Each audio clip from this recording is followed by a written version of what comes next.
print the Fox, so you can compare it to my other 3D printers in the video up here.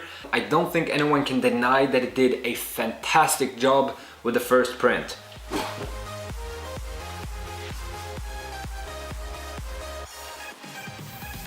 Alright, so going back, the package came very nicely packaged, and similarly to the Creality CR10, it is just so incredibly easy to assemble. Like, lift the top frame up, secure a couple of screws, and you're done. Like, literally 5 minutes.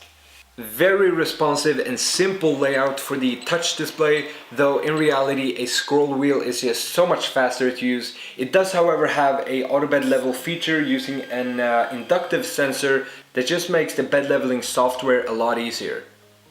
That just makes the bed leveling process a lot easier.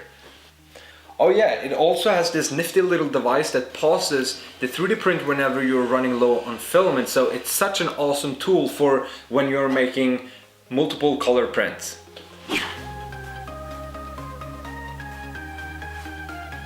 The golden Fox was printed in PLA, but for my second print I did use ABS, and wow! You know, like, the main reason I never use ABS is because I just never get good results. But this machine just worked. Very good layer adhesion, the part is super strong, and the quality is even there. How is this possible? The heated bed can reach the high temperatures, but it does take quite a long time. The flexible filament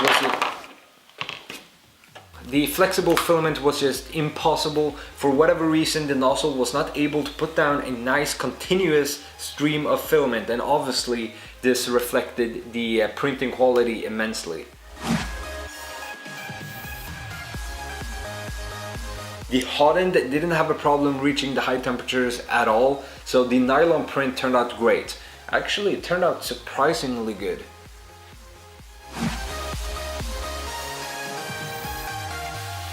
Alright, let's take this apart and check out the electronics inside.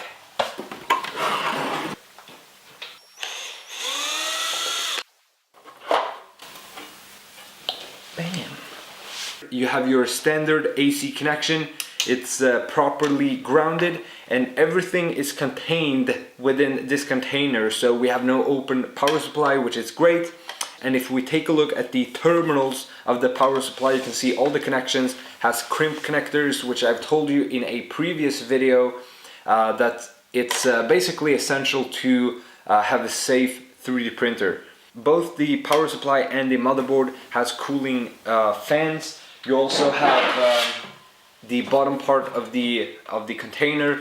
You have these, yeah, whatever that's called. There is no external MOSFET in here like on the Creality CR10, which makes kind of sense. The heated bed of the Creality CR10 is just so much bigger and probably requires a lot higher amperage, which also would explain why the power supply of the Anycubic is slightly smaller. But from a safety perspective, I think the Anycubic i3 Mega looks really cool. The maximum printing volume is 220 by 220 by 205 millimeters, and that is pretty standard, but clearly it's significantly smaller than the CR10. However, the frame is robust. Actually, let me show you. This is how robust the machine is. Like, yeah, it's not gonna budge. Well, and it does have 2 lead screws, and that's something I know a lot of people have been complaining about with the CR10, of just having the one Z-axis motor. So which one do I prefer, the Anycubic i3 Mega or the Creality CR10? Well, I would have to give a slight edge to the Creality CR10, but I did get a lot better ABS prints with the Anycubic.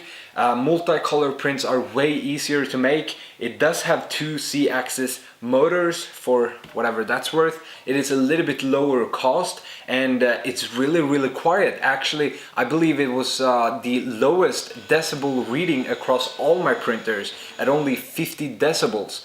That's crazy. Yeah, I think that's pretty much it. If you have any questions, comment down below and I will give you an answer. I will do my best to keep you updated with the coupon codes in the description below. I hope you did enjoy this video. Have a nice day. Bye.